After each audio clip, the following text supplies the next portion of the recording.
prosseguimento ao Café com Mediação, capítulo Rio Grande do Sul. Informamos a composição do segundo painel deste evento, sobre o tema Consensualidade como alternativa de resoluções de conflitos.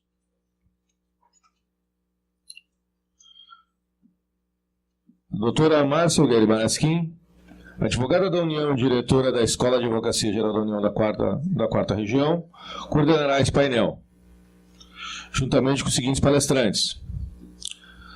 Doutora Tatiane Marcilaclin, advogada da União responsável pela Câmara Local de Conciliação. Doutor Alexandre Gavronski, procurador regional da República.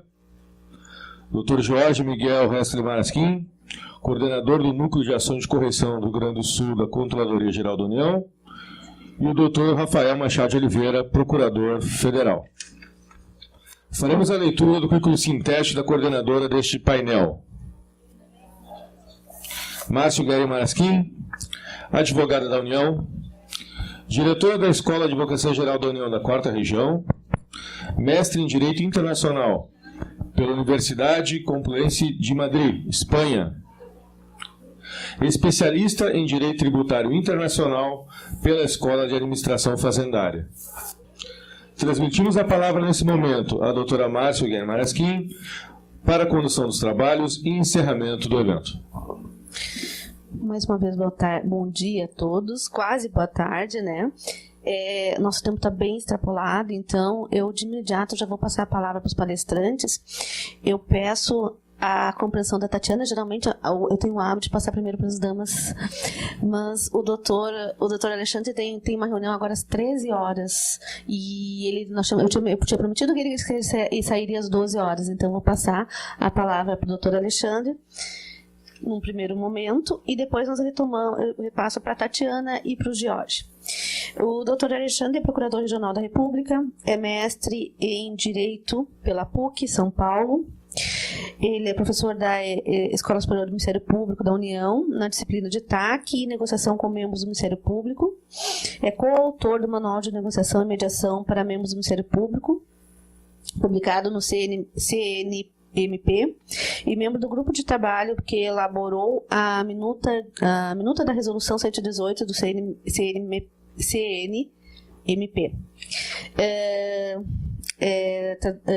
Trabalha na área de pacífica, membro, né, doutor? É membro na área de Pacífica Nacional de Incentivo à Autocomposição no âmbito do Ministério Público. E também participou e coautor de vários artigos sobre autocomposição no processo coletivo. Doutor Alexandre, é um prazer, uma satisfação estar aqui com o senhor e uma satisfação tê-lo aqui. O tema que nós propusemos nesse painel seria a consensualidade como alternativa de resolução de conflitos, e a proposta desse painel, na verdade, é que cada painelista traga o que está sendo feito na sua instituição, os desafios e como a gente pode trabalhar e dialogar em rede. Passo a palavra para o doutor Alexandre. Bom dia ou boa tarde a todos. Doutora Márcia, especialmente meu agradecimento pelo convite. Eu, desde que convidado, mostrei meu entusiasmo, porque de fato eu atuo nessa área, como descrito na apresentação. O meu mestrado foi nessa área, foi em atuação fora do processo, técnicas extraprocessuais de tutela coletiva. E por conta do mestrado e por conta de alguns trabalhos publicados, eu leciono há mais de 10 anos justamente TAC, negociação para membros do Ministério Público, como foi mencionado. Por conta disso, acabei participando, né, do grupo de trabalho da Resolução 118, que é aquela o equivalente da 125 no Ministério Público, né, ou seja, que cria a Política Nacional de Incentivo à Autocomposição dentro do Ministério Público. E pela experiência de docência, né, com TAC e membros do Ministério Público, eu acabo me deparando muito com as dificuldades que a gente enfrenta na autocomposição, especialmente nessa perspectiva interinstitucional. E aí, nessa perspectiva, doutora Márcia, realmente é muito prazeroso para mim estar aqui na AGU, conversando com a doutora Tatiana, com o doutor Jorge lá da CGU, porque nós precisamos ter essa interlocução institucional numa área em que eu acredito que o Estado brasileiro está atrasado. Eu acho que há ainda inclusive dentro do Estado brasileiro, uma mentalidade de litígio. E acredito que só revertemos essa mentalidade com uma interlocução interinstitucional, e esse evento é perfeito para isso. Quero parabenizá-la pela organização do evento, inclusive pela formatação. Acho muito conveniente que nós, falando sobre autocomposição, sobre consensualidade, tenhamos uma disposição como essa, poltronas, né, integrando, né, os expositores, bem dentro da lógica de separar as pessoas do problema. Os problemas são as dificuldades e inefetividade que nós temos. Muitas vezes o Ministério Público se opõe à AGU nas ações, mas se nós queremos realmente sermos solucionadores de problemas, que é a proposta da autocomposição, até um ambiente como esse é muito apropriado, né? Então, o ambiente onde estamos aqui confortavelmente, sentados, interagindo com o público é excelente. Então, realmente, meus parabéns pela ideia, pelo formato. Como os outros já disseram, também acho que merecia ser um congresso, também acho que merecíamos mais tempo para debater esse assunto, mas é o que temos. Eu acho que, inclusive, ficou evidente a necessidade de mais, né? Então, fica aqui desde logo o pedido para que tenhamos uma outra oportunidade, porque nós precisamos fazer isso. Nós precisamos trabalhar a capacitação. Fico feliz que esteja sendo gravado, que outros membros da AGU possam assistir, porque aqui será um membro do Ministério Público Federal falando sobre o tratamento dessa questão dentro da instituição, e principalmente nessa perspectiva de interlocução institucional. Sobre vantagens de autocomposição, e aqui eu também me permito pontuar especialmente a terminologia, né? A gente não pode esquecer que a autocomposição é o mais abrangente, que vai englobar a conciliação, vai englobar a mediação, vai englobar a negociação, e foi justamente o que foi estimulado no CPC. Quando nós estamos falando de autocomposição e soluções consensuais, nós estamos procurando a construção de soluções melhores. E aqui eu me permito, na esteira da contribuição já dada pelo professor Juarez Freitas, de trazer um outro estudioso, que é o professor Mark Galanter, nos Estados Unidos, que estabelece como parâmetros de melhores soluções aquelas que são mais céleres, mais baratas, que são implementáveis e que alcançam satisfação entre as partes. Vamos olhar para as nossas várias áreas de atuação e vamos perceber com muita clareza que as soluções autocompositivas, elas são mais céleres, claro, se pensadas numa perspectiva de todo o processo. Porque, como já referido aqui nas exposições anteriores, dá trabalho, né? Quem achar que não dá trabalho uma solução autocompositiva ainda não entendeu o que está fazendo. Mas é que tem que ter a perspectiva do trabalho na lógica institucional como um todo. Então, aquele membro da AGU, aquele membro do Ministério Público Federal vai ter mais trabalho do que ele teria se só ajuizasse uma ação. Mas e a instituição como um todo?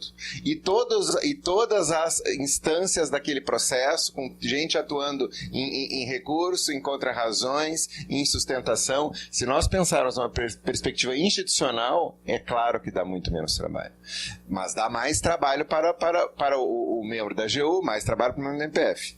Se tem essa percepção, a instituição tem que valorizar a atuação desse membro. Então acho que esse é um primeiro ponto importante, né? Temos soluções melhores, mas são soluções melhores porque são mais rápidas, porque são mais céleres, porque são mais facilmente implementáveis, justamente porque foram construídas numa solução consensual.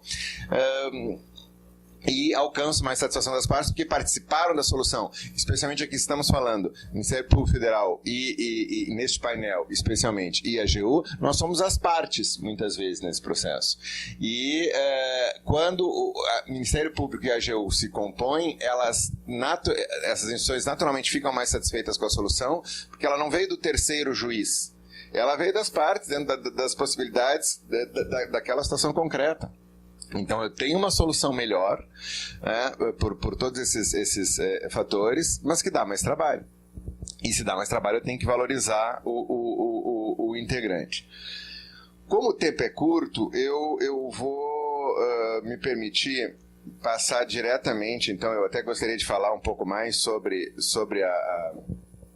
a valorização, todo o significado de autocomposição e meios alternativos de solução de conflitos num contexto de acesso à justiça. Eu acho que a gente sabe muito bem que né, a terceira onda, isso já foi pensado lá por Mauro Capelletti, que foi um grande mestre, né, em toda essa área, e é importante atentar como ainda estamos atrasados, né? A necessidade de meios alternativos de solução de conflitos, ela é identificada desde a década de 70, não é à toa que todo estudo nos Estados Unidos sobre o método de conciliação, aliás, o método de negociação de Harvard, surgiu na década de 70, né? Todas as referências do professor Frank Sander, né, referidos aqui pelo professor Juarez, são da década de 70, e nós estamos hoje, às vésperas de 2020, falando sobre isso ainda porque o Estado brasileiro está atrasado. Então a gente tem que correr atrás, e eu até gostaria de falar um pouco mais sobre isso. É evidente, por exemplo, que o CPC de 2015 deu um notável destaque para a autocomposição, e o legislador faz o seu esforço, mas as partes também têm que fazer o delas, porque se a gente não incorpora a lógica de autocomposição dentro da nossa prática, não adianta o legislador estabelecer isso, ou fica esvaziado de resultado o esforço do legislador. Então, existe um contexto muito favorável, existe uma legislação claramente direcionada para isso, mas nós, atores desse processo, precisamos realmente incorporar a mentalidade disso, fazermos uma autocrítica da nossa atuação e a partir disso avançarmos na direção disso que se reconhece em tantas frentes como soluções melhores.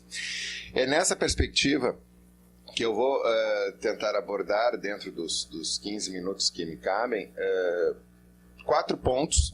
Eu gostaria muito de aprofundá-los, gostaria inclusive de poder debatê-los, né, aqui, mas infelizmente o atraso do andamento dos trabalhos vai impedir que eu possa acompanhá-los, né, até o final. Eu peço desculpas já antecipadamente, que eu realmente gostaria muito de não só assisti-los, mas acho que talvez eu consiga assistir um pouco, mas eu gostaria de ficar até o final para, se for o caso, debatermos. Não vai ser para esse caso, mas já trocamos contatos. Inclusive disse para a doutora Márcia que um dos resultados do evento foi já o meu encontro com a doutora Tatiana no elevador. Nós já subimos fazendo, né, tratativas institucionais para aprofundarmos esse tema entre a AGU e Ministério Público. Mas então, sem mais demoras, eu entro nos 4 pontos principais que eu acredito que eu possa contribuir sobre essa reflexão, né, da consensualidade e os desafios que se apresentam nessa segunda parte do painel, que fala mais com as partes, né, ou com os primeira, o judiciário, né, segunda com as partes. Primeira contribuição que me parece importante destacar, especialmente sendo um membro do Ministério Público que, inclusive, começou ou se interessou pela negociação por conta da atuação em tutela coletiva. O meu mestrado é em técnicas extraprocessuais, resultou um livro publicado pela RT, porque desde o início eu pensei em negociação, né, pensei em autocomposição e dentro dela negociação, sob a perspectiva da tutela coletiva e sob a perspectiva de TAC. Então, acho que uma contribuição que o meu Ministério Público pode trazer para essa contribuição é colocar o TAC em debate. Me preocupa, né, o quanto nós seguimos falando em autocomposição, em conciliação e mediação, sempre na lógica individual. Eu sinceramente até sinto necessidade de entender mais esse processo. Por que se fala tanto, né, nessas soluções na perspectiva individual e não se aborda a perspectiva coletiva? Seja o TAC, seja a autocomposição nas ações civis públicas. Acho que a gente precisa... E MPF e AGU precisam sentar e precisam conversar. Então, enfaticamente, né, eu ponho esse assunto no debate e eu confesso que, apesar de ser um estudioso e refletir muito sobre o assunto, eu não tenho respostas muito claras para isso. Eu tenho alguns pontos que evidenciam esse descaso. E um que me preocupa bastante, e sempre refiro nas aulas que ministro sobre TAC e negociação para membros do Ministério Público, até para destacar para os colegas como essa temática ainda não está sendo bem tratada, é que no segundo Pacto Republicano, para um maior acesso à justiça, de 2009, que se falou muito em meios alternativos de conflitos, o TAC não é mencionado. Então, assim, eu realmente, eu preciso debater com vocês, por favor, né? Eu tenho os meus contatos, sou mesmo interessado nisso, gostaria muito, doutora Ana, de conversar com vocês, né, sobre esses aspectos, por quê? O que está acontecendo que TAC, né, não é valorizado. E aí tem alguns temas que acho que interessam, algumas proposições que interessam para a AGU. As respostas que me são dadas, né, muitas vezes estão relacionadas à dificuldade das multas no TAC. Então, há orientações na AGU de não aceitar a imposição de multas. No meu curso, né, que é o único curso que existe TAC, negociação para membros do Ministério Público da União, MPF e MPT, de regra, são os participantes mais frequentes, eu falo há muito tempo, eu já escrevo há muito tempo, que a multa não é essencial no TAC. Porque ela foi pensada... Primeiro que a Lei da Ação Civil Pública, o artigo 5º, parágrafo 6º da Lei da Ação Civil Pública, fala mediante combinações, não precisa ser necessariamente multa. Mas ainda que se fale em multa, ainda que se entenda aquilo como multa, a legislação evoluiu e hoje o cumprimento, aliás, a execução, né, por ser um título executivo extrajudicial, de uma obrigação de fazer ou não fazer, tem nos seus primeiros dispositivos a previsão de que o juiz fixará a multa. Então, se está ali a possibilidade de, na execução, que é quando aquela multa vai interessar, eu ter uma fixação de multa pelo juízo, se Ministério Público e o ente da administração pública federal avançam, estou aqui pensando em soluções que foram construídas com INCRA, soluções que foram construídas, né, com universidades, se avançam numa composição, por que não consolidar aquela composição, aquela solução consensual, num título executivo e remeter a fixação de multa para execução, se for o caso, né? Eu acho que a gente tem que começar a pensar nesse tipo de solução. Então, assim, isso para falar um pouco sobre TAC. E a propósito sobre TAC, eu gostaria de aproveitar o evento, né, aqui com representantes da AGU e da Procuradoria-Geral Federal, para saber, né, se as normas que eu tenho como disciplinadoras disso ainda continuam válidas, né? Não sei se vocês, né, os presentes aqui conhecem bastante do assunto, mas a portaria AGU 690 de 2009 e portaria PGF 201 de 2013. Se eu puder saber se elas estão ainda regulamentando essa situação, eu tenho interesse. Mas, basicamente, elas estabelecem uma estrutura de hierarquia que os TACs precisam ser submetidos, né, ao advogado-geral da União. Eu tenho muita curiosidade, a gente precisa conversar. O Ministério Público precisa entender as dificuldades da AGU. Quais são? Onde é que o TAC ou alguma autocomposição de ação civil pública esbarra, né, na perspectiva da AGU? É na multa? É na burocracia envolvendo o AGU? A gente precisa conversar. É importante pensarmos juntos sobre isso para, sendo nós solucionadores de problemas, contornarmos essas dificuldades. Um outro aspecto, né, que eu gostaria de abordar, autocomposição em ações coletivas. Tem 2 artigos, né, sobre o assunto, um na coletânea de processo coletivo à luz do novo CPC da IUSPODIUM e outro na coletânea de 30 anos da Lei da Ação Civil Pública. Eu fico até chocado em descobrir que até hoje colegas, membros do Ministério Público, entendem que não cabe a audiência aquela de conciliação na ação civil pública, né? Porque, primeiro que, sob fundamentação expressa, eu já sustentava no CPC anterior, mas o CPC atual modificou, né? Aquela audiência lá de conciliação, ela só não cabe nas hipóteses que não admitem autocomposição, já não fala mais em transação que falava no CPC anterior, fala em autocomposição. E nós temos, dentro da Lei da Ação Civil Pública, um instrumento de autocomposição inequivocamente tal como tal considerado, que é o TAC, né? Então, se a Lei da Ação Civil Pública prevê dentro dela um instrumento de autocomposição, como é que eu vou admitir que uma ação civil pública não comporte audiência de conciliação, aliás, aquela audiência preliminar de autocomposição do CPC? É claro que comporta. E se nessas ações, né, uma das partes não se opuser, é assim a disciplina do 334 do CPC, ela deve se realizar. Então, se o MPF ajuiza uma ação civil pública e já não indica a contrariedade à autocomposição, ela já vai se realizar. Se na citação a União manifesta o interesse, a concordância, ela vai se realizar. Então, assim, se qualquer uma das partes manifestar interesse, aquela audiência vai se realizar. E nós vamos deixar isso se estender. Será que não é possível construir soluções consensuais? Então, eu realmente acho importante pensarmos sobre isso. Bem,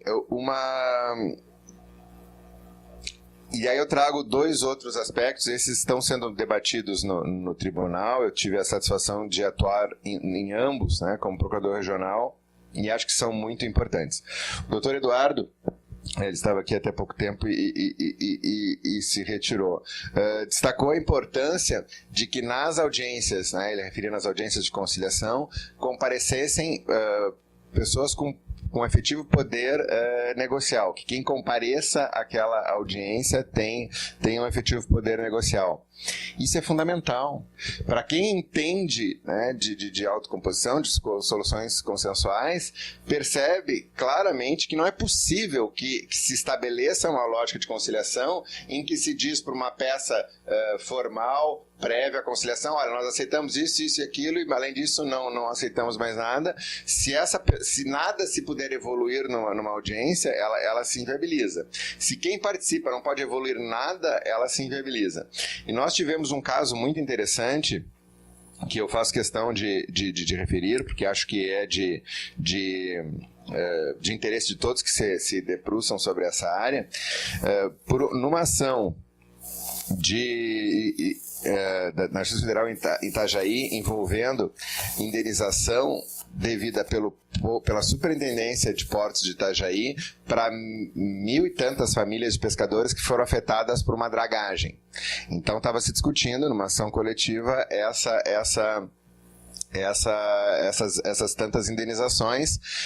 O juiz, faço questão de mencionar o nome dele, Dr. Charles Jacobini, é evidentemente um juiz muito formado em toda a metodologia de autocomposição, percebendo a complexidade daquela causa para ser julgada nas instâncias formais de uma sentença, que vai ser objeto de apelação, que vai ser objeto de recurso especial. Ele, desde o início, foi instando, né, a autocomposição.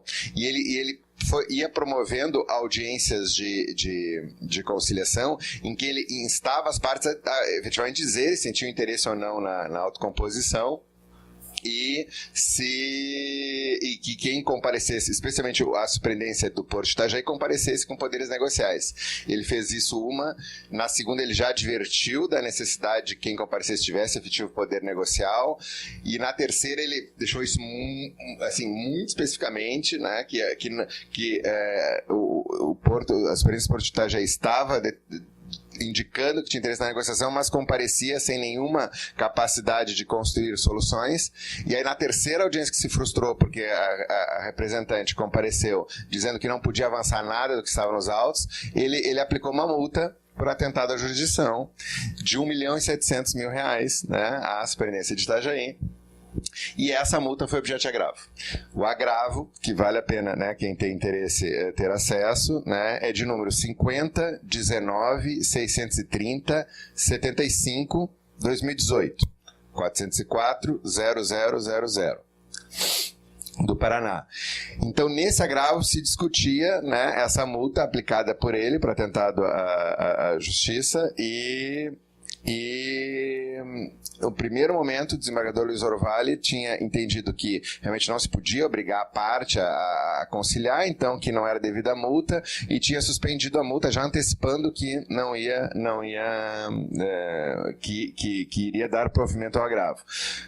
Fizemos uma atuação mais destacada, envolvi, né, o Sejuscom ali de conciliação do TRF para chamar atenção para a importância do tema. Conversei com os 3 desembargadores e a solução ao final, né, do julgamento do agravo foi por manter, né, a multa em valor reduzido, foi reduzido, se eu não me engano, para 300 mil, e foi considerado especialmente que o juiz foi enfático sobre a necessidade de comparecimento do procurador com poderes para conciliar, ou seja, com poder decisório. Na manifestação apresentada pela Superintendência do Porto de Itajaí, após a decisão do evento tal, o juiz frisou a referida necessidade sobre os poderes do procurador a participar de nova audiência aprazada. Embora tenha esboçado suas condições para conciliar, encerrou a petição afirmando que a diretoria tinha poderes para para transigir, firmar compromissos e acordos. Não constou na referida manifestação ressalva de que os poderes estariam condicionados à proposta contida na manifestação. A clareza sobre a limitação dos poderes para conciliar, inclusive com alguma manifestação expressa acerca de desnecessidade de nova audiência, que buscasse extrapolar a pretensão conciliatória contida no documento, possibilitaria o cancelamento do ato. Esse é um problema. O Superintendente de Itajaí dizia que tinha interesse em conciliar, até para ficar bem no processo, né? e na hora de comparecer não conseguia avançar em nada. Então ela ia induzindo o juiz a manter aquelas audiências, eram audiências que envolviam muitas famílias, e quando se chegava na audiência era inviabilizada por causa disso.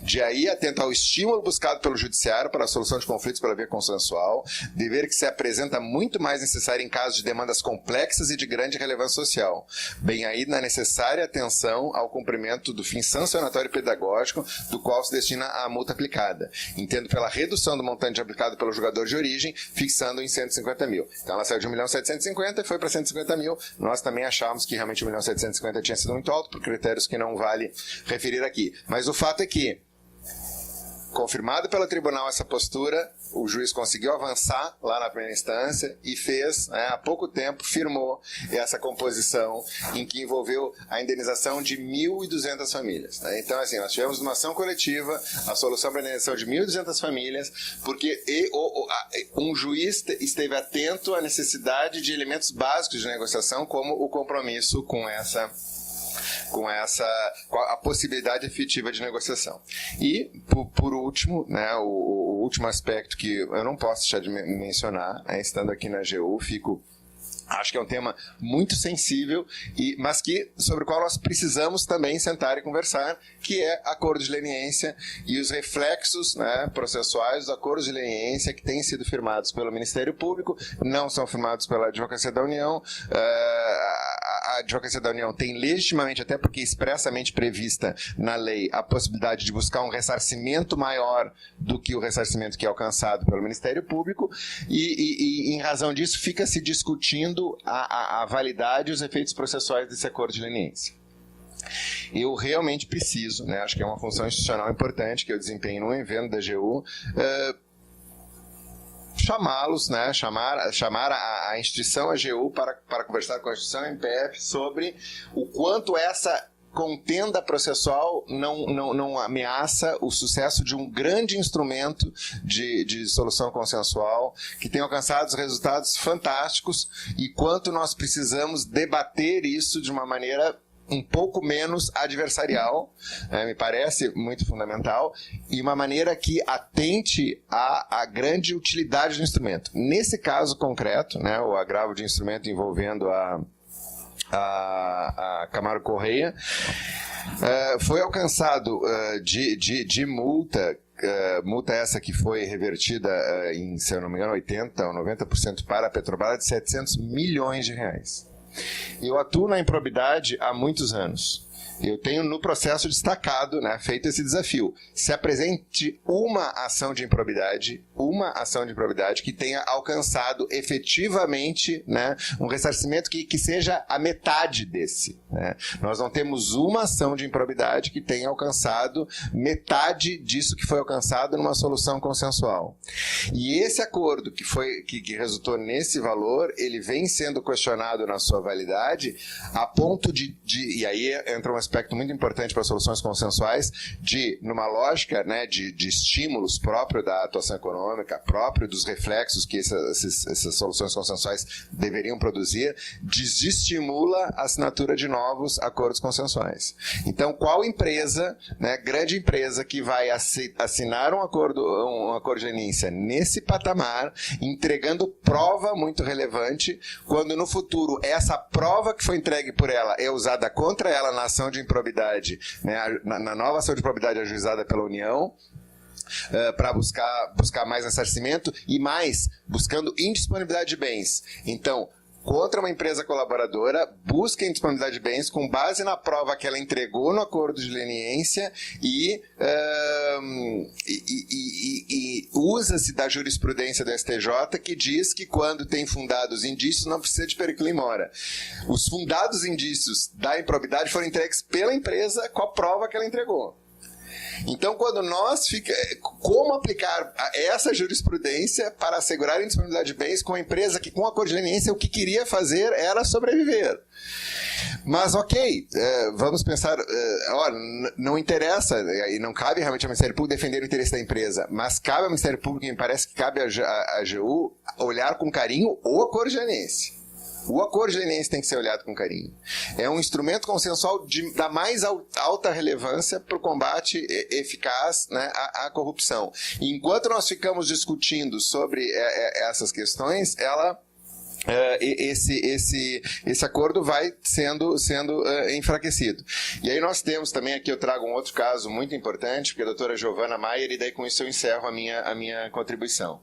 É um outro agravo de instrumento, 50.36.500-98, 2018, né, com esses números aqui a gente já consegue recuperar o processo, né, em que a doutora Giovana Maier, juíza federal, uma das juízas federais da Lava Jato em Curitiba, entendeu que, sem questionar a validade daquele acordo de leniência, não se pode desconsiderar os ganhos dele. Ou se considera a validade, se questiona a validade, se sustenta a invalidade, ou deve-se observar o que está previsto nele.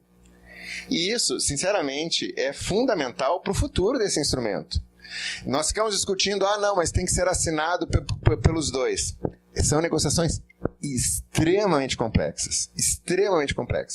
Podemos discutir se elas devem ser assinadas pelos três? Até podemos. Mas, em circunstâncias muito difíceis, em que isso é muito difícil de ocorrer, né, como essas questões muito complexas envolvendo a Lava Jato, porque a negociação é feita num contexto de aspecto criminal também, incluir outros parceiros na negociação, incluir a CGU, incluir a AGU nessa negociação, pode inviabilizar a negociação. E aí nós temos o acordo feito, excelente acordo feito, né, com grandes resultados, e aí ele passa a ser desconsiderado sem ter a sua validade questionada, porque na verdade a validade a União não questiona, até porque está se beneficiando, e a Petrobras também não questiona, porque estão se beneficiando como nunca uma ação de improbidade se beneficiou. Então a gente precisa refletir, né? Eu sei que o tema não é simples, ao contrário, é muito complexo. O professor Juarez Freitas disse que debateria esse tema hoje à tarde, eu fico muito, né, pesaroso de que ele não possa ter estado aqui, disse-nos que vai nos assistir. Tomara, professor Juarez, que o senhor veja essa gravação, porque essa reflexão tem que ser feita. O resultado eu sinceramente não sei, mas nós temos que sentar, nós temos que conversar, né, de uma maneira muito transparente institucionalmente sobre isso, e eu gostaria de me propor como um interlocutor dentre os vários cabíveis para isso. Agradeço muito a oportunidade, acho que eu acabei falando em 20 minutos, mas realmente foi difícil de resumir em mais, porque eram contribuições que me pareciam muito importantes para um evento como esse. Então, doutora Márcia, mais uma vez, muito obrigado pelo convite, fico sempre à disposição e gostaria de seguir debatendo esses temas com vocês todos. Muito obrigado. Certamente, doutor Alexandre, vão ser outras oportunidades. Quem sabe vamos fazer aquele congresso proposto pelo professor Juarez na PUC ou na URGS ou na própria ESA, conforme a Rosângela já havia pedido também para a gente conseguir organizar, e daí nós teremos mais tempo para debater esse tipo de tema polêmico e sensível. Em função do avançar da hora, ali agradeço a exposição, né? E vamos ter outras oportunidades de conversar. Em função da avançada da hora, eu já passo direto para a doutora Tatiana Marcilac Lin, é advogada da União, é coordenadora da Câmara Local de Conciliação no Rio Grande do Sul, na AGU, mestre em Direito pela Uniceub, mediadora certificada pelo ICFML, membro da Comissão de Mediação da OAB-RS. Tati, a palavra é tua. Então tá, obrigada. Colegas aqui de mesa, é um prazer estar aqui nesse evento que realmente tinha que ter café, almoço e janta, né? Pra gente poder aprofundar, mas eu acho que fica mesmo a ideia de evoluirmos nessa aproximação. Rapidamente, eu vou mudar a estrutura da minha fala, até para dar aproveitar os últimos minutinhos que o doutor Alexandre está aqui. Doutor Alexandre, até assim, a provocação da Márcia, né? Política institucional. O que a AGU está fazendo hoje como política institucional pela conciliação? Ainda pouco. Tá? Temos que estamos num evento interno, né, entre colegas e temos que enfrentar a realidade. Em 5 anos depois da lei de mediação, 2015, a AGU já teve, a Câmara de Conciliação já teve 5 diretores. E isso acabou, né, comprometendo a continuidade do avanço, do aprofundamento, da estruturação da conciliação dentro da AGU, que foi pioneira, porque em 2007 surgiu a Câmara de Conciliação em Brasília, né, voltada a tratar dos conflitos entre a administração federal, que é composta, são várias administrações, né, já dizem os administrativistas que o Ministério do Meio Ambiente, Ministério de Minas e Energia, ou enfim, Desenvolvimento, às vezes tutelam interesses completamente até antagônicos que têm que ser compostos aí para o prosseguimento das políticas públicas. Então, a Câmara de Conciliação surgiu dessa necessidade da administração tratar internamente as questões e passou depois, por meio de decretos, a tratar conflitos da administração pública com estados, municípios e aí, pela Lei de Mediação de 2015, o alcance para particulares. E quando a gente achava, interessado por esse tema, que a coisa ia dar um salto, a coisa ficou paralisada. Não só na AGU, não só na esfera federal, como nos estados e municípios, porque prevê a instalação de câmaras administrativas nas advocacias públicas dos entes também, e são pouquíssimos estados que hoje têm. Rio Grande do Sul foi pioneiro, né? Temos Minas Gerais, está instalando, vemos algumas iniciativas, mas a coisa, assim, são 4 anos praticamente, e não está indo.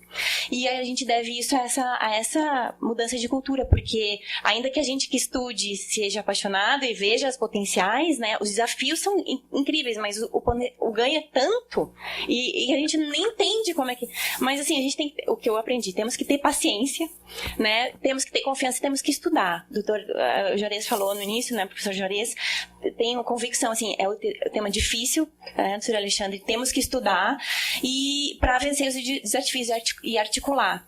Então, assim, o que eu digo especificamente sobre essa questão dos acordos de leniência, temos que fazer uma reunião com a PRU, aqui começamos, o Rio Grande do Sul é pioneiro sempre em tantas questões, podemos fazer algo piloto aqui com a Procuradoria Regional da União, envolver a PGF aqui também, que está também envolvida com a questão de conciliação, a Câmara de Conciliação, né, na minha pessoa aqui, e tentar nos debruçar para esse tema, porque acredito, realmente, concordo inteiramente, uma vez que o acordo de leniência é questionado, invalidado no judiciário, ele desqualifica completamente a conciliação, e a conciliação, o acordo de leniência é conciliação, pura, né, na mais pura acepção, assim, da palavra, e a gente vê o alcance, né, essa coisa, acordo de leniência com êxito muito maior em termos financeiros, não só, porque o êxito financeiro, eu digo, é só uma parte do benefício, né, toda a transformação da cultura daquela prática que é obtida,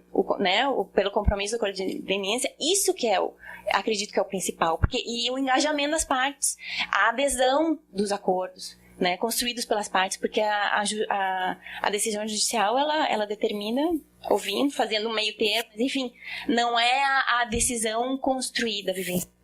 Eu falo isso, né, pela minha vivência aí, né, nessa trajetória pela negociação. Digo assim, então, que fica o convite, tenho lá o seu contato, vou entrar em contato com a PRU para a gente tomar esse desafio, e vamos fazer esse desafio para a gente avançar. E, bom, aí eu queria, assim, falar sobre a Câmara de Conciliação, então, especificamente. Temos a Câmara de Conciliação em Brasília e nos estados, até em 2012, foi instituída aqui pela doutora Márcia, a Câmara de Conciliação no Rio Grande do Sul, que foi pioneira também no estado. E onde que atuamos? Nos conflitos que envolvem o ente federal com repercussão local, né? Por isso que ela ainda é dita assim, Câmara Local de Conciliação da AGU. Não é uma terminologia adequada, porque ela ainda é da administração federal. Mas, enfim, está em fase de reestruturação. E assim, se a má notícia é que a AGU até hoje não teve uma política adequada ao Instituto que fizesse jus ao Instituto de Conciliação, agora tem a promessa né, do novo advogado-geral da União, do Dr. André Mendonça, que um dos 4 pilares que ele se ele baseia, que ele expôs, assim, quando ele apresentou a equipe dele, dia 2 de janeiro, foi o diálogo. Né, o diálogo interno, o diálogo externo, ou seja, é alguém que está encampando a conciliação. E pela direção atual da conciliação, da Câmara de Conciliação, até era o Dr. José Roberto, deveria ter vindo hoje, enfim, não pôde, mas foi dado, que é o diretor da Câmara de Conciliação em Brasília. Então, querendo, assim, fazer uma reestruturação e dar o respaldo institucional, né? Porque, assim, o que tivemos hoje? Alguma regulamentação que ainda não é suficiente porque envolve responsabilidade do gestor, atuação diferenciada do advogado público, que é na via conciliatória e não contenciosa, né? Colegas que, para quem eu falo sobre conciliação e que ainda não atuam e veem, assim, brilha o olho, a gente vê, assim, puxa vida, a União está sempre de vilã nas ações, né? A possibilidade da União atuar como pelo bem público, né? Porque a gente é advogado público, e aí eu queria entrar nessa questão um pouco também, da Câmara na advocacia pública, que é, por quem estuda, se volta ao tema da conciliação, é bastante questionado. Como a gente vai estar numa... Obrigada, estava dando bem.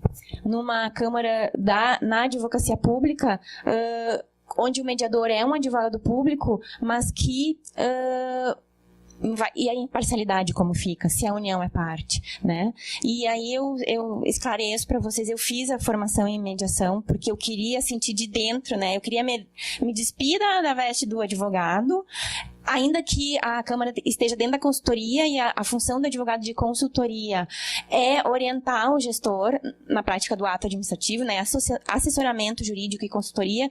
Então, o acordo que surge ali na conciliação, ele é um ato administrativo que precisa estar revestido da legalidade e de respeitar todos os princípios do direito administrativo, sob pena de não ter êxito, né? Não poder ser executado, ou poder não ser homologado e ser inviabilizado. E esse é o fracasso. Esse é o único fracasso que eu vejo na conciliação. Porque ainda que a gente não chegue a acordo, a construção, a vivência sempre melhora a situação. Sempre se sai de uma conciliação melhor do que se chegou.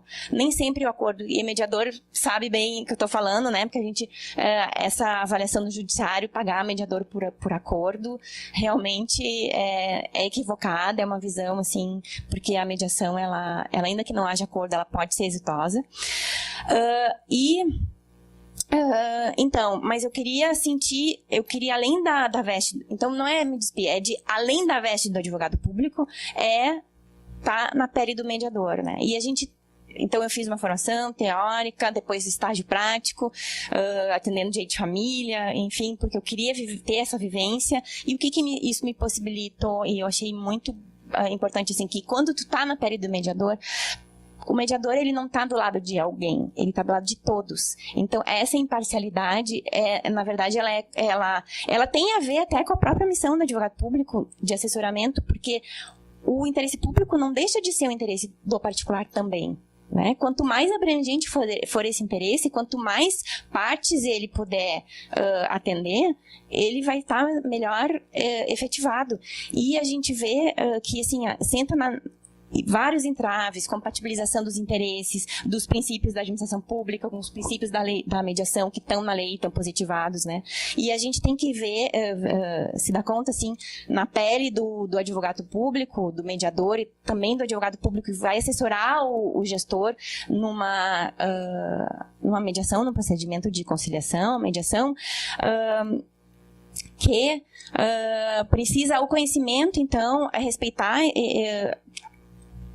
O direito administrativo tem que ser respeitado, mas a entrada via legislativa dos princípios da mediação asseguram que o procedimento, não é para bonito, é que para o procedimento tenha, assim, a preservação de princípios e não deixe de ser mediação, não seja desvirtuado, porque pela mediação, preservando os princípios da mediação que a gente consegue chegar mais fundo na discussão, né? E a gente saber que senta numa mesa de conciliação tendo que abrir mão de alguma parte do seu interesse. Então, aí é outro tema, né, muito desafiador, que é porque a cultura em geral, ou de direito administrativo tradicional, que já vem sendo, né, reformulada, Europa, enfim, tem essa via, e o professor Juarez é um aqui que fala disso, o direito administrativo consensual, o professor Diogo de Figueiredo, Moreno Neto, também já fala disso, a administração pública consensual, admitindo que a gente pode ceder um pouco. A gente não vai estar abrindo mão de interesses, de bens indisponíveis, a gente vai estar tornando possível que eles se concretizem da melhor forma possível, né? Então, é um tema gigante, não sei qual é o meu tempo, tô perdida no tempo, mas assim, são promessas ainda de... Eu espero, assim, hoje eu atuo aqui na Câmara de Conciliação, dentro de um setor que ainda não consigo me dedicar só à Câmara de Conciliação, né? Tô na consultoria. Então, eu sou meia, vamos dizer assim, sou meia na conciliação. É o que temos hoje, para 500 advogados no Rio Grande do Sul, no contencioso, né? Então, eu espero, o meu sonho é que um dia isso... Quem sabe tenhamos 100 advogados na conciliação, fazendo conciliação, e menos advogados no contencioso. E eu vejo assim, é o futuro, né? Porque essa coisa de inteligência artificial, processos em massa, posições já afirmadas, repetidas, isso a gente... Né, o advogado tem que se desprender disso para se voltar a negociações, né? A conciliações e aí aproximar. Então, assim... E eu só queria dar um toquezinho, assim. Desenho de sistema de disputas é algo que se fala, porque a conciliação, ela não acontece isolada. Ela abre espaço para a gente ver o que está mal, então atuar na prevenção, multiplicar. E ela tem que ser desenhada, cada conciliação ela tem que ser desenhada, ela tem que ver os atores, né, os envolvidos, quem tem competência, se a conciliação pode ser levada aqui, ou se tem que ir para Brasília, se tem que, enfim, é toda uma...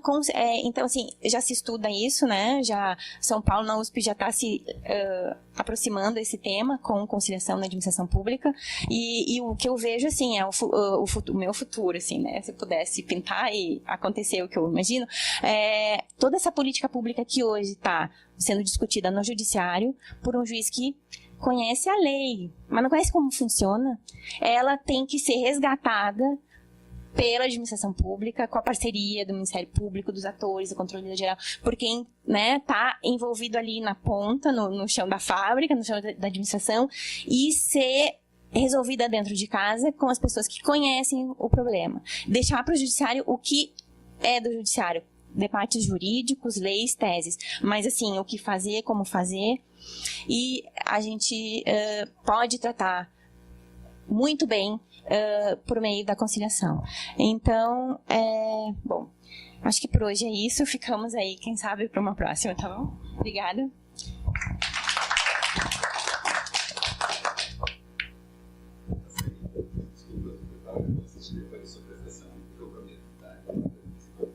Obrigada, doutora Alexandre, fique à vontade.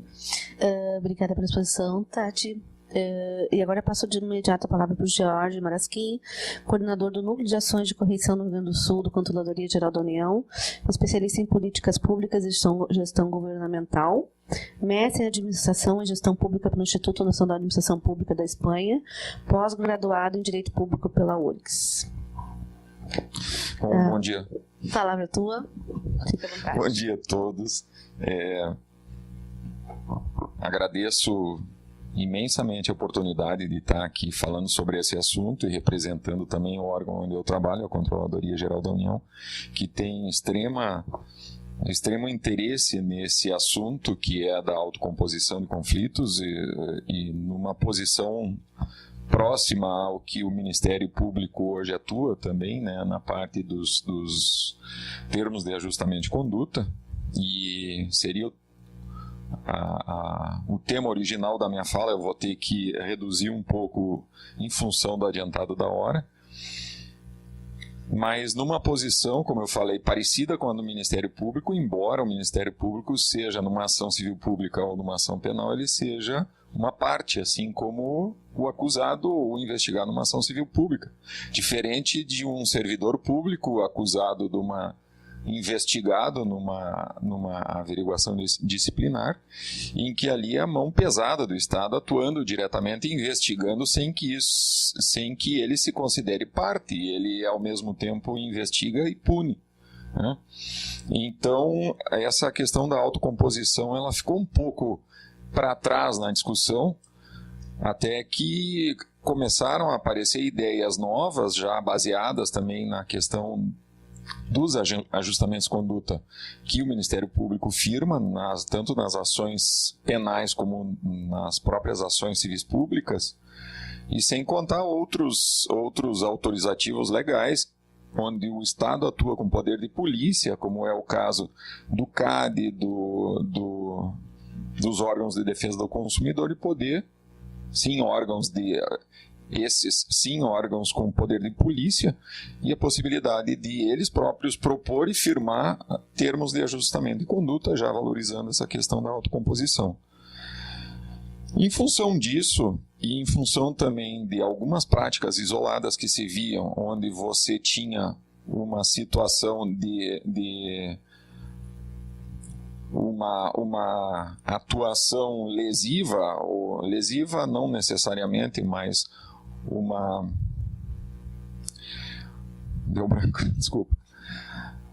um ilícito administrativo praticado por um servidor público, em que o Estado, a única alternativa que o Estado dispunha era de aplicar uma penalidade. Só que para aplicar uma penalidade você tem que ter previamente um processo disciplinar caro, custoso, demorado, desgastante para todos.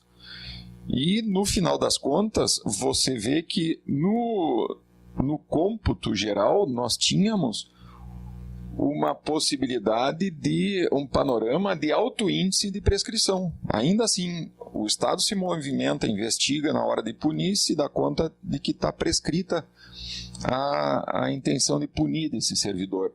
Esse panorama se junta à questão da desproporção entre o custo e a utilidade do processo, ou seja, você tem um processo caríssimo para aplicar no final das contas uma pena, às vezes de advertência ou de suspensão, que é pouco mais que uma chamada pública ao servidor, né? uma chamada de atenção no caso de advertência, ou a suspensão, que não passa de uma multa administrativa, claro que precedido de um processo disciplinar, né? Esse panorama leva a um desalento em apurar pequenas faltas e, muitas vezes, por óbvio, a condescendência em relação a pequenos delitos, né? Claro que a gente sabe que pequenos delitos, com o tempo, se transformam em grandes delitos, né?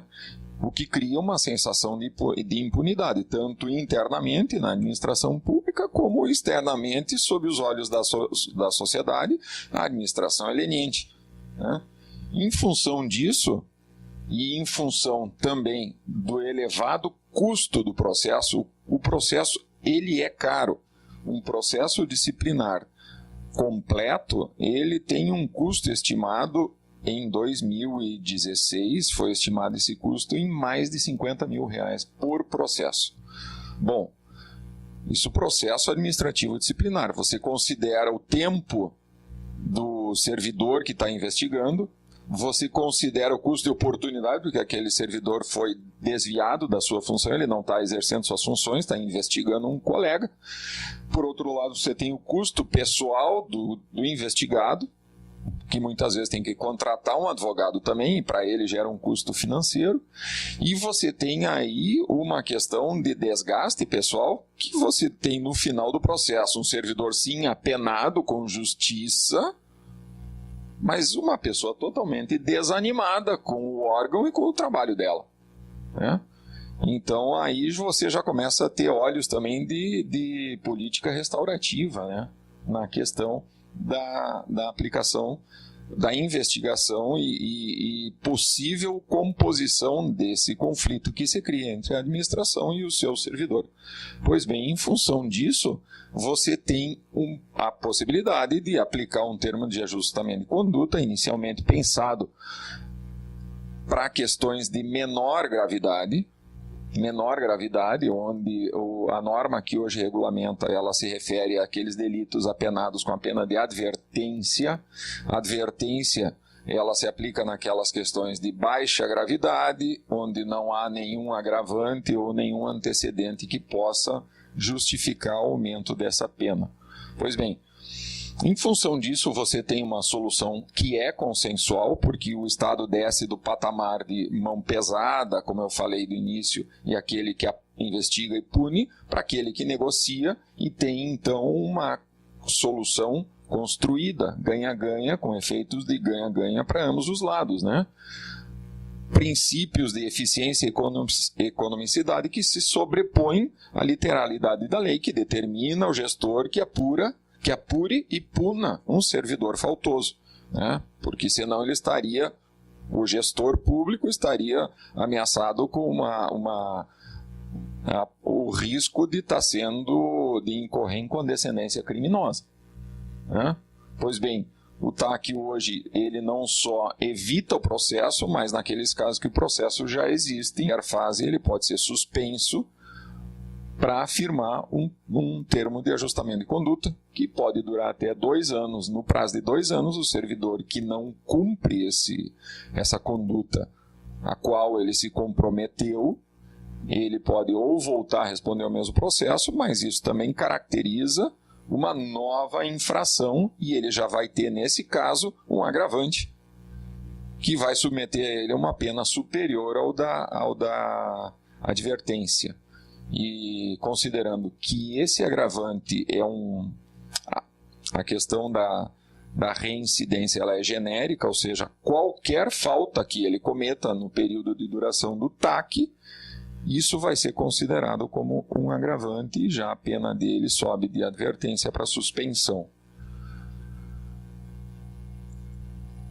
Rapidamente, como funciona, ele é um contrato, ele é discutido entre a autoridade que tem competência para firmar esse TAC e o servidor, né? É um contrato voluntário, é um contrato formal, obviamente com ganhos para ambas as partes, para o servidor muito mais que para a administração, porque ele acabaria sendo de alguma maneira penalizado. Você obviamente não vai propor um TAC naqueles casos em que o gestor não vislumbra um final de processo com pena aplicada, então você já projeta o final do processo, enxerga ali a possibilidade de aplicação de pena, traz por presente e propõe um acordo com o servidor, né?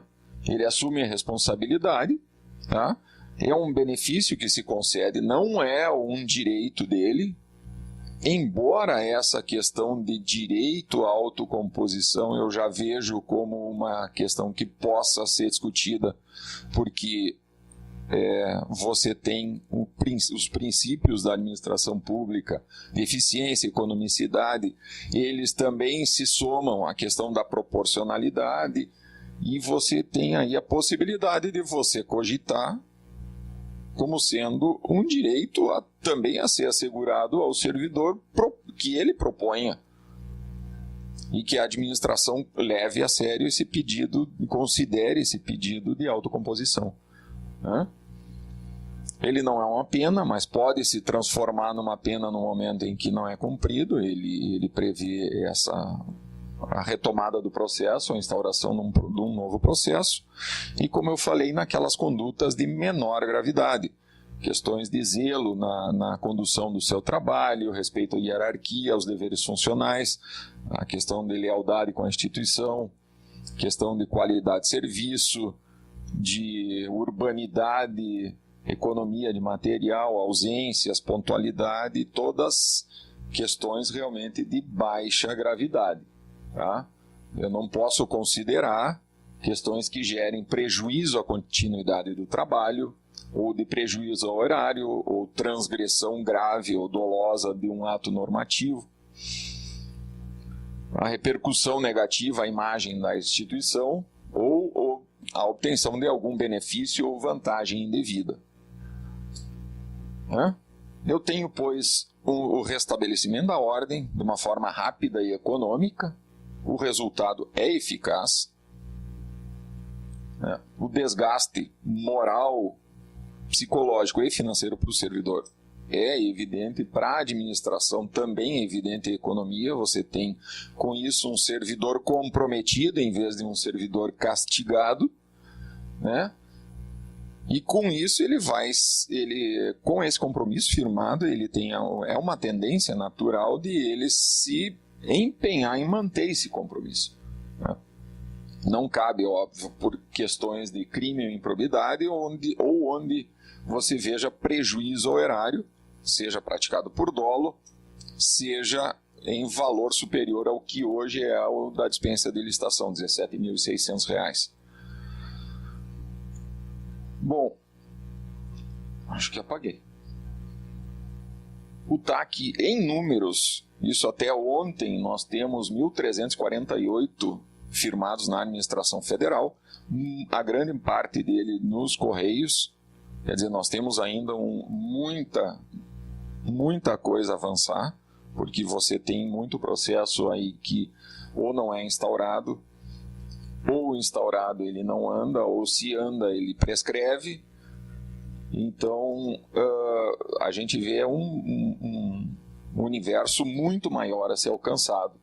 E aí entra na questão dos desafios que hoje se põem a adoção desse modelo de consensualidade na administração pública, especificamente no que você se refere à área disciplinar, que é a questão do estímulo ao uso, né? E esse é um papel que a controladoria tem adotado, sem prejuízo de outros órgãos também que possam trabalhar nesse sentido, estimulando inclusive a atuação dos entes federados também, no sentido de reforçar suas estruturas disciplinares, porque vocês hoje, em termos de país, o tema corrupção é um dos temas top das discussões em qualquer âmbito que se fale, né? E você não vai falar em combate à corrupção sem ter antes uma estrutura capaz de investigar e punir. Sabendo que o Estado é incapaz de investigar e punir, você não tem nenhum desestímulo ao desvio. Então você tem que ter uma estrutura forte e eficiente de combate a esses desvios para poder então falar em diminuição do desvio, né? Outra coisa que se impõe é a atuação conjunta, o próprio Dr. Alexandre falou há pouco, que esse descompasso de atuação entre o Ministério Público Federal e os órgãos da administração, como a AGU e CGU, está gerando problema até colocando em questão a validade desses acordos firmados, né? Então essa atuação conjunta tem que haver. E tem também um campo que claro que ele está falando de acordo de leniência em questões multimilionárias, mas tem questões do nosso dia a dia, pelo menos no dia a dia da CGU, que investiga e orienta os órgãos na atuação disciplinar, que é justamente a possibilidade de que quando você tem um desvio na área administrativa, isso aí muitas das vezes se reflete na área penal e na área com as ações penais, né?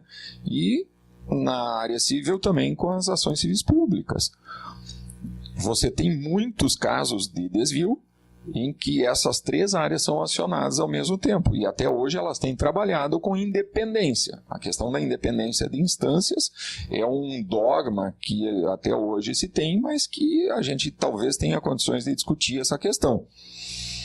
E eu trago aqui um exemplo muito pequeno, assim, mas que acontece nos órgãos públicos e que a gente, olhando como órgão central de um sistema de correção, identifica, que são, por exemplo, desvios, um desvio pequeno, em termos assim absolutos, é um desvio pequeno, que é, por exemplo, um servidor que faz uma declaração falsa para obter um benefício.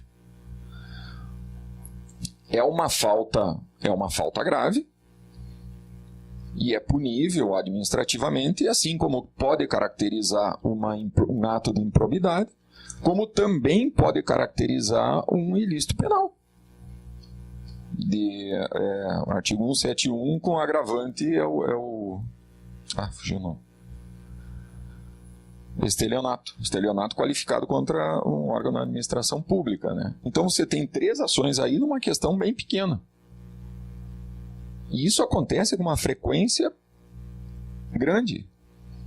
E nesse sentido você poderia cogitar a possibilidade de construir um TAC que conjugasse essas três esferas num único acordo. Quer dizer, você vai transigir com o servidor faltoso, que poderia lá no penal ele ter uma pena ou reduzida ou até não aplicada ou por falta de prova ou por prescrição. Na esfera civil também, com necessidade de reposição do dano, aplicação de multa, possibilidade de perda do cargo. E na área administrativa também outro processo disciplinar custoso para a administração para aplicar uma pena que, no final das contas, é possível que seja uma pena expulsiva. Ou seja, a sociedade que sofreu dano, né, foi o interesse público que sofreu dano com esse desvio, ainda que seja um desvio pequeno, aí você investe um monte de recursos para investigar esse desvio, expulsa um servidor, quer dizer, você gera um gasto muito maior, acionando a justiça, acionando a própria administração para investigar isso, e você não teve nenhuma melhora, não teve nenhuma devolução, exceto a questão de que a sociedade ou a administração aplica uma pena, né? Então, certo? Nós podemos transigir nesse caso? Eu acho que sim. Eu acho que temos muito caminho aí a avançar. Pois bem, e isso aí eu já estou adiantando a questão da ampliação das possibilidades de ajustamento de conduta para aqueles desvios que têm uma natureza, de certa forma, mais graves, né? Um maior leque de infrações que possam ser abrangidas pelo ajustamento de conduta, né? E aí você tem no compromisso, além da cessação da prática, o estabelecimento de uma prestação pecuniária, ou seja, a multa, a possibilidade de aplicar uma multa administrativa, né? E sem deixar de cogitar também. Cogitar não, é uma obrigação o restabelecimento da ordem e a recuperação do dano ou do patrimônio. Tá? Eu acho que tem muito que se discutir ainda, essa proposta do Dr. Alexandre de sentarmos e de discutirmos. Eu acho que tem muito a se avançar e estudar mais a fundo a questão, porque nós não temos aí ainda um panorama muito claro, mas tem um potencial de atuação tremendo, né? Acho que consegui terminar antes dos 15 minutos, não, meu Deus, mas de toda sorte, muito obrigado pela oportunidade e a gente segue à disposição sempre. Tá? Muito obrigado. Agradeço a participação de vocês. Eu sei que o tempo assim foi curto, temas polêmicos, né? Alguns sensíveis, mas enfim, a gente conseguiu fazer uma explanação geral sobre todas as questões. Acho que devemos sim aprofundar, né, Ana, Tatiana, vamos ver se a gente consegue fechar um evento maior, né, com uma instituição acadêmica, que eu acho que a PUC é muito interessada nessa área também. A gente pode trabalhar isso. Agradeço a participação dos senhores até o final. Esse evento foi transmitido via TV Escola para toda a AGU e a nossa equipe virá editar. Então, se alguém tiver interesse de assisti-lo novamente, vai estar disponível, acho que daqui a algumas 2-3 semanas, na nosso site da Escola da AGU. Tá? Muito obrigada. E até a próxima.